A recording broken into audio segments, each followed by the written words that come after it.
Hey, y'all, in this episode of the Carolina Chuck Podcast, we're going to talk to Joseph Cook.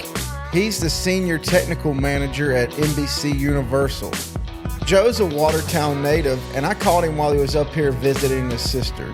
He pursued his dream of being hands-on, producing and making TV shows, and now he's just produced the Olympics. He's going to give us a little bit of the behind the scenes of how they put the Olympics on TV, and he's got Sunday Night Football coming up. So y'all check out Joseph Cook. Y'all be good. Peace out.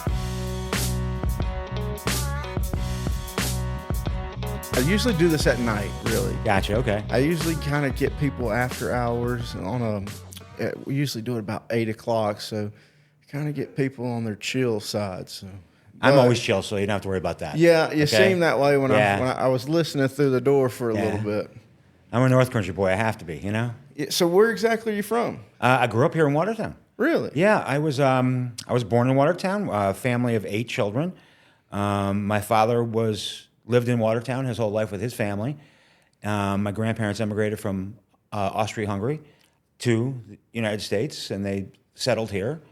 And lived on West Tonight Street downtown, and then later on moved up Academy Street. Really? Yep, because the family started to grow, you know.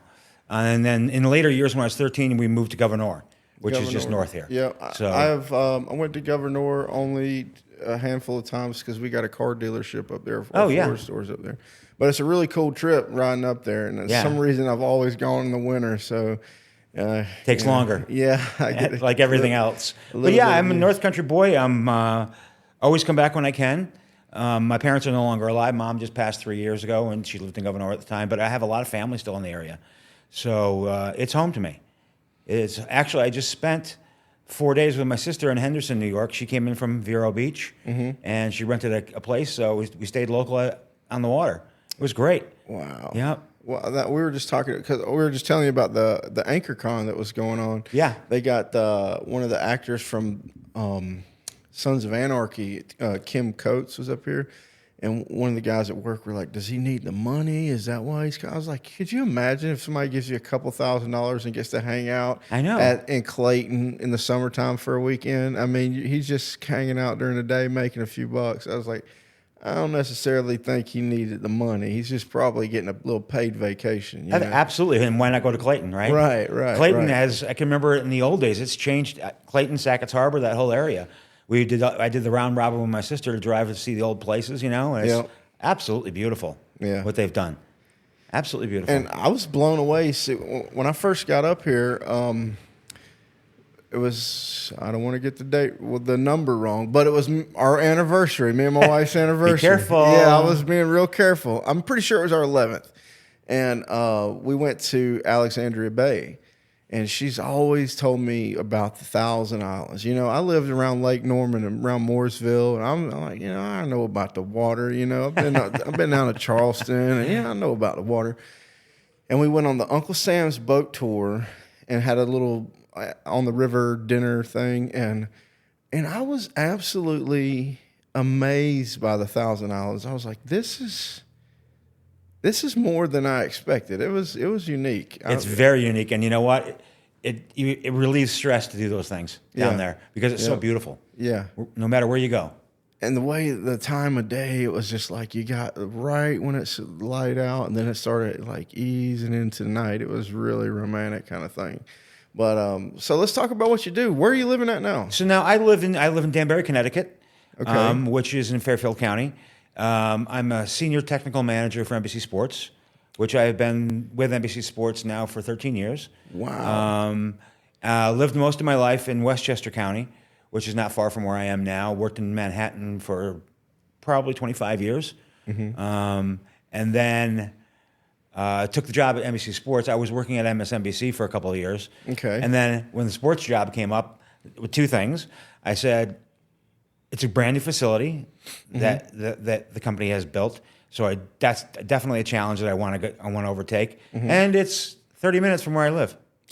So I don't have to do the commute into Manhattan anymore. Right. But seriously, I'm not, and this is going to be funny to say, and people always ask me what my favorite sport is, and I'm like, I'm not a sports person. I love doing television production. And that's what drives me to that, okay? And at the facility that we have, you have the latest and greatest always, because they're always trying to be on top of the game of what they're doing. So you get all those new challenges of doing production, Right. if that makes sense. Now, of course, you can't sit there and launch something like Premier League, which I did a number of years ago, and not all of a sudden get tied into the sports and start to get really Invested attracted to in what it, it's about, right? So there went a whole list of my questions about sports teams. Oh boy, there you go. Oh boy, No, sorry. I'm kidding. I'm sorry to disappoint. So maybe I need to back up a little bit. Sure. So how did you get into TV Okay, from the get-go? let me give you the whole spiel so you Okay. understand where I came from. Okay. Mm-hmm. So first of all, I always knew that I wanted to work in television, and I'm on the behind the camera side. I had a cousin and her husband, Cheryl and Fred Baker, who are now living in Arizona, but Fred was a director for the local public television station when it was still up on Champion Hill, by the way. You know where that tower is on Champion Hill that you see? The big tower that you see. I think so, yeah. Yeah. If you next time you're driving into downtown, look up and you'll see it up there. Oh, okay. Yes, the building is still there. That was a television station there. And they brought me in to let me watch how they produced a telethon. And I was in the studio and I was in the control room watching my cousin, and that's when I knew that's what I wanted to do. So I never wavered from that, and there was nothing ever again that interested me other than that. So I went to school at Plattsburgh, SUNY Plattsburgh. I started my first job with WPTZ in Plattsburgh when I was a senior in college. So you went to school for TV Yes. specifically, okay. And they call it mass communications in those days, but it's television production. So I was working in the shipping and receiving room, and I was actually editing MASH episodes on film. Yes, splicing film to make an episode, and also running a studio camera for the local news that night. Eventually became a director at that station, stayed there for 2 or 3 years, and then took a job at WTNH in New Haven, Connecticut, an ABC affiliate, as a director, and eventually became production manager of that facility. And then I left there in 1989, so I was there probably 5 or 6 years.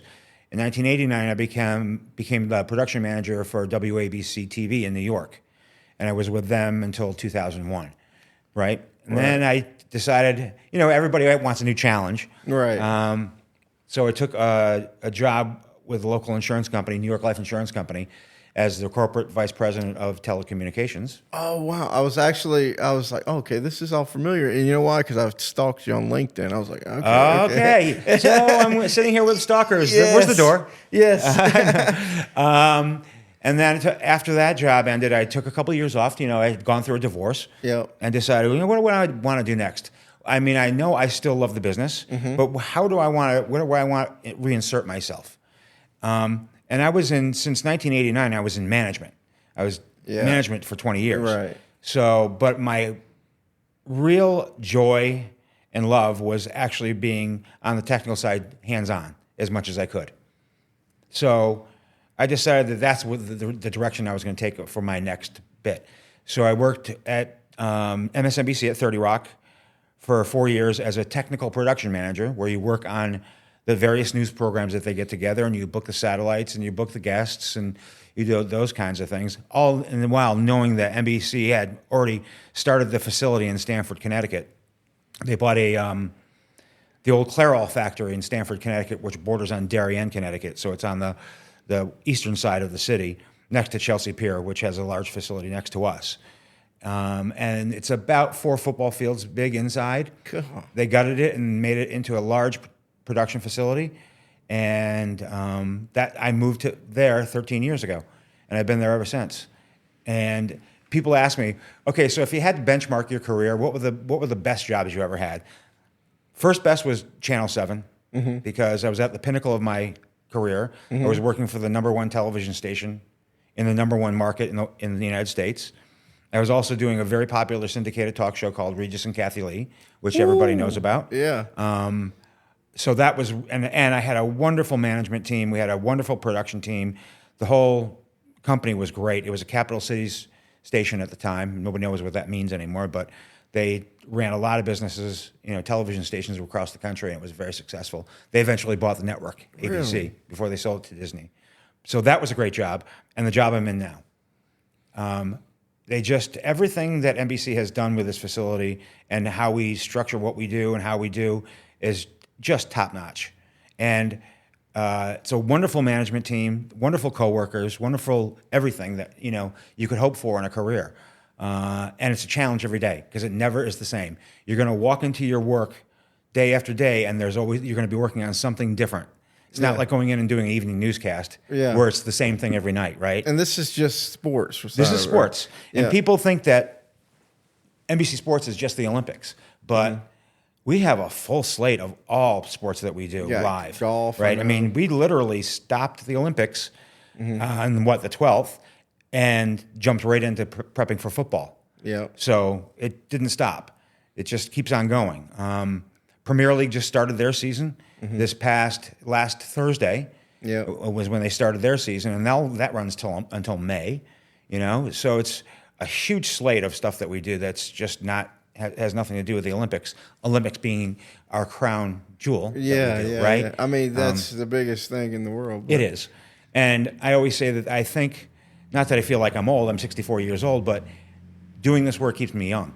Oh yeah, if that makes sense. And my favorite thing, and I don't watch a lot of like shows and stuff. My favorite thing, and it's not because I'm super into sports, but I like sports because it's a live drama that you don't know how. Like when you watch a show, you can see it guided in a direction. You know what I mean? You don't know where it's going to go. Yeah, you don't know how the story's going to end. And to be in charge of documenting that and on TV is probably an adventure in itself every time, because you never know when you're going to get some kind of wild highlight reel and that kind of thing. You don't know what's going to happen. Yeah. I can remember the very first season that we did a Premier League. Chelsea took the cup that year. Nobody suspected that was going to happen, and their rise it took it right to the very last game. Right? Mm-hmm. So you're watching this story develop all season long, and then you get that payoff at the very end, and you don't know how it's going to go. It's exciting, right? And again, this is coming from a non-sports guy. Right. Okay? So you get caught up in that, but there's a million stories like that, and for your example, you're not picking a specific sport, right? But there are people that do that, and they follow their sport religiously, right? So their story's always changing too. And that's part of, I think, the joy that they get is that the story's always evolving. So how hands-on are you with the Olympics? Oh, very hands-on. We just finished Paris, and the next is in Italy. The next Olympics are in Italy, and they're already starting preparation for that. Really? So my role on this Olympics, we had 18 control rooms going for the Olympics. I was on a 5 a.m. to 5 p.m. shift, and what my job was to do as the floating senior was to go to every single control room all day long and make sure things were going the way they needed to be going as they changed what coverage they were doing, and production teams were in place and getting what they needed. Control room and studio crew were performing their jobs the way they were supposed to perform them, those types of things. Yeah. So that's the hands-on portion of it for me. Wow. I mean, it's just, but people that will say to me, "Oh my God, you worked all those hours for all those days," and I'm like, "Yeah, but you enjoy it. Yeah. You get up, to get to work at 5 a.m. and you get there, and of course you're tired for the first hour, but then things start happening, and you just before you know it, it's 5 p.m. It's just so, and part of that is us watching the success of the Olympics for the athletes, right, and seeing what's happening there, and that charges you too, and making sure that you present it in a way that's enjoyable to the audience. That's all part of what we do, right? Yeah, is making sure that we're telling the story the way you want to see it, and that it's exciting for you. It's a big challenge, but it's, when you work with a community of people, and that I'm including our senior management, that listen to you and are open to things and open to ideas and show their vision of what they want to do, then your job becomes easier. You feel like you're doing it as part of a huge team, and we are.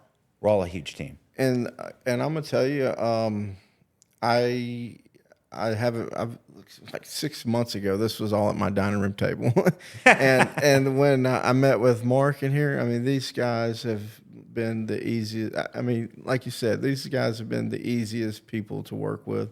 They're all like, "Hey, let's get this going this way, whatever." I mean, it's the smoothest guys I've ever worked with. Can I tell you? And part of that is I think, is because it's so much easier to produce television now than it used to be in the old days. If you didn't own a professional studio, had professional equipment, going through a professional control room and audio room and all that. Yeah. Look how we're doing it now. Yeah. Right? And you would be surprised. You would be surprised on a national level how much of that exists at the level of NBC Sports, right? Yeah. Because it's not about the technical of how you do it. It's the technical of getting the story. Yes. That's where the difference is. Right? And it's always about storytelling. Yes, exactly. So here you are, storytelling. Yes, and that's what I sell cars for a living. So I was like, I've never really interviewed anybody, so how's this going to work? And then I realized that I do interview everybody every day, so. Want my take on that? Send it. You're a car salesman. Yeah. Part of your job is to talk. Yep. Right? And to get to know people. Mm-hmm. No different from what you're doing here right now. Mm-hmm. So yeah.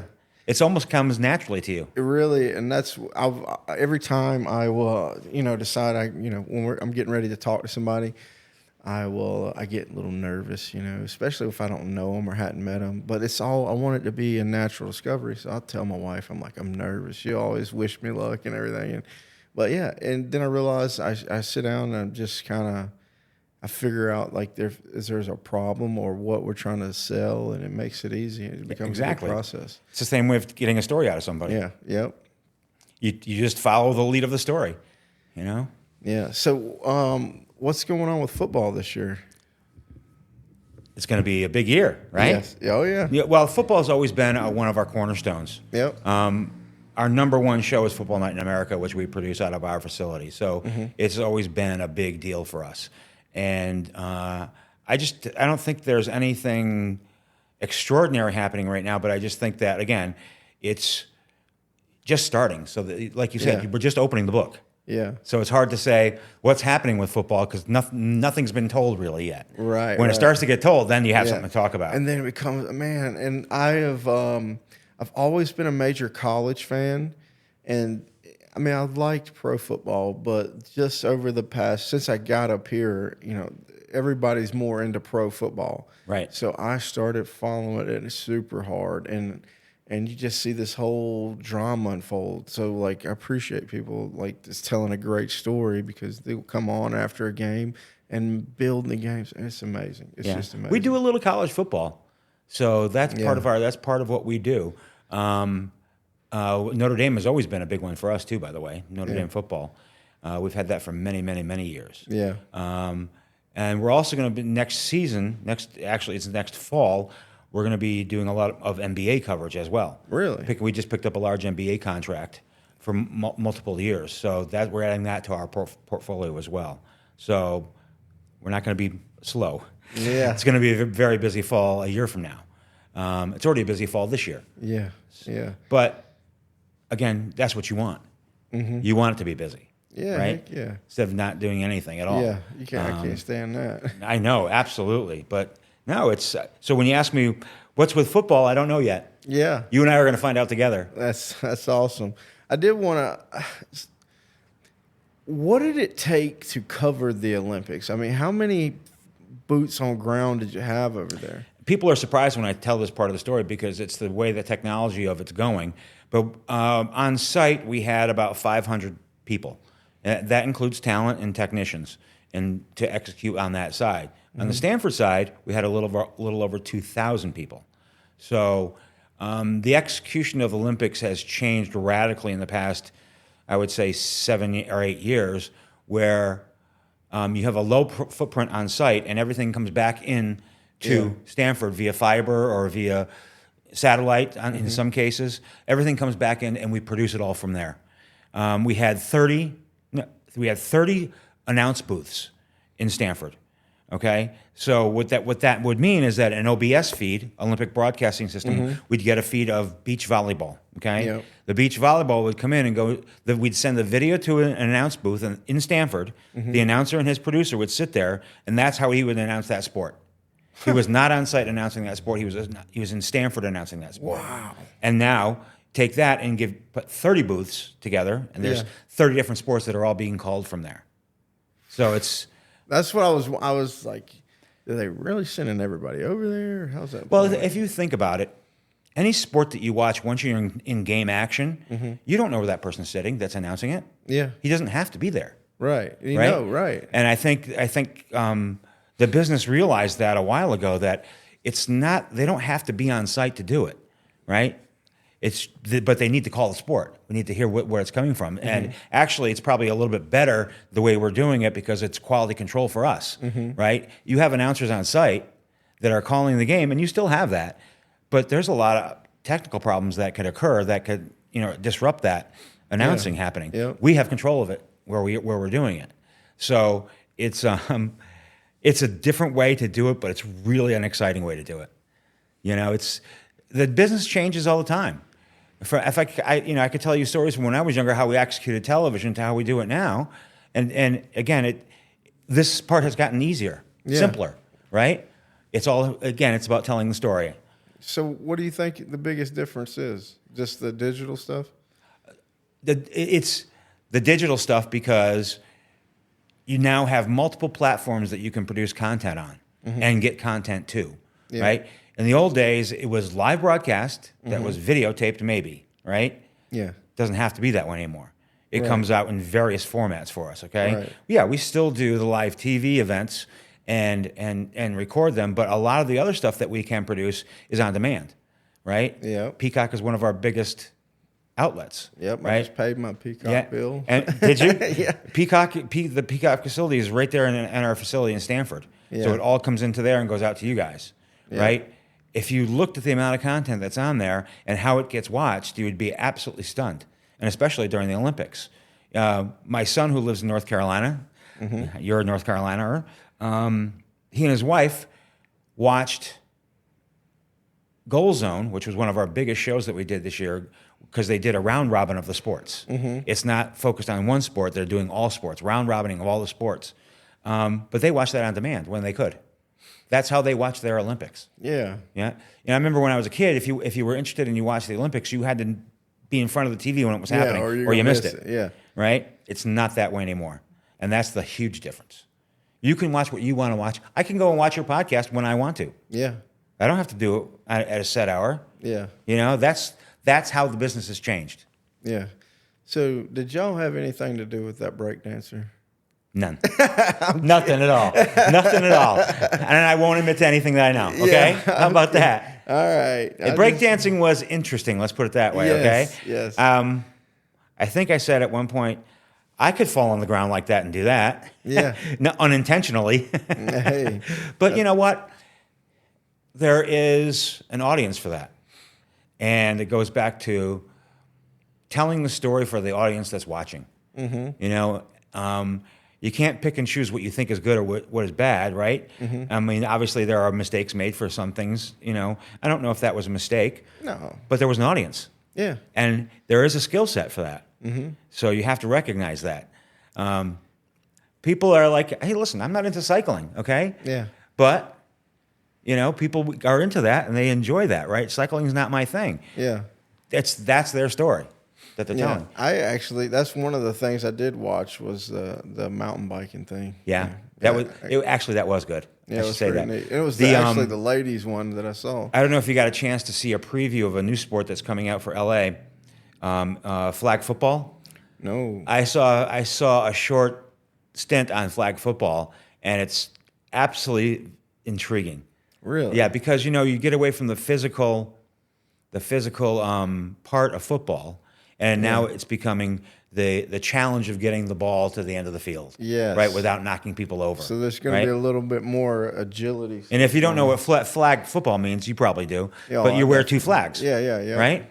So, and that's how you tag people. Yeah, it's very interesting to watch.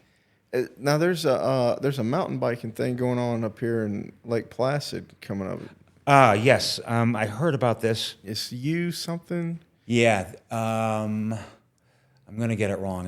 I know I'm gonna get it wrong. But there's a couple of things that I believe that are coming up that they're going to use the old Olympic facilities for. Yeah, I know that they've just built the racetrack for the bikes. Yeah, I saw pictures of that.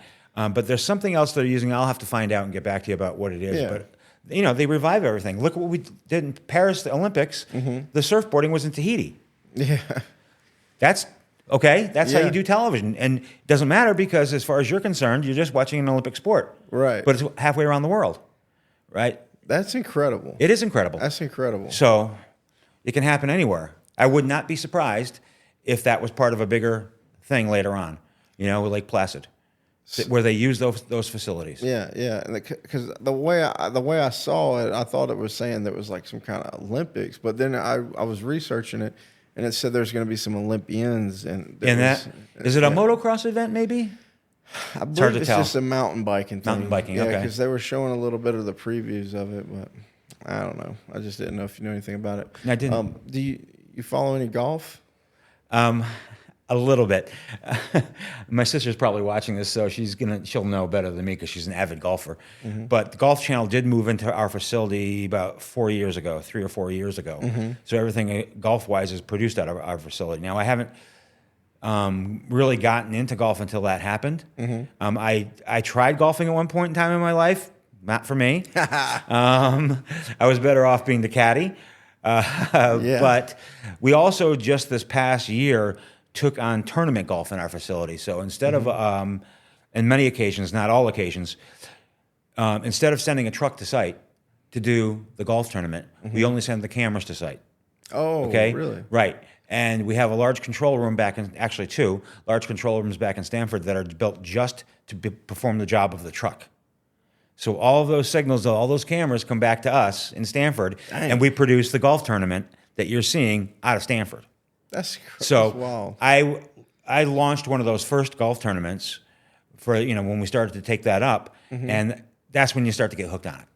Again, it's like the story I was telling you about Premier League soccer, right? Yeah. Not until you start doing it, you have to be there all the time to make sure the broadcast is going good, but then you also get. And it's natural to get sucked into what's happening, right? And then I would start asking questions about how do they do this and how do they do that and how they score that. You start and then once you start learning it, it's easier to follow. It's addictive. That's something. I mean, I wasn't into football when I was a kid, but I seen people that were really enjoying it, and I'd sit down and I'm like, I don't really get what's happening. And once I started figuring it out, it became addictive. I was always a baseball guy, and yeah, I mean, now I'm obsessed with it. Now I'm starting to predict things, and I don't know. I think Again, that's it growing on you, right? That's the way it grows on you. But you were going to ask me about golf. Go ahead. Right, golf. So with golf, I just seen this on NBC a lot, and I had a guy in here named Peter Beams, and he's been around the golf world quite a bit, and that's where he sees my little commercials that come on here. And I just didn't know if you get to go to any cool events or anything. We don't really go to a lot of events. Yeah. That being said, on occasion, I'm able to get passes for some friends if they want to go to see an event. Really? It's hit and miss. When you can do that, but sometimes we'll try to get them into events. We don't it's like the Olympics. We don't travel. Yeah. If you think about the big cost in doing things the old way was airfare, accommodations, rental cars, food, all of that. When you start to chip that away and try to cut back on it, you increase your profit in what you're doing, right? Yeah. And I always tell people, especially the young kids, when they're in the business about, I can't believe they're not getting us this or getting us that. And I said, you got to remember something. They're running a business. Yeah. This is not a free-for-all, right. And this is not a giveaway. Yep. We're here to run a business, and if you're going to run a business good, you're going to run it as cheap as you can without affecting the product. Exactly. So that, as long as I've been in this business, it's always been that way, okay? People, in the old days, they would throw money out the windows, right, to do anything, right? Those days are gone.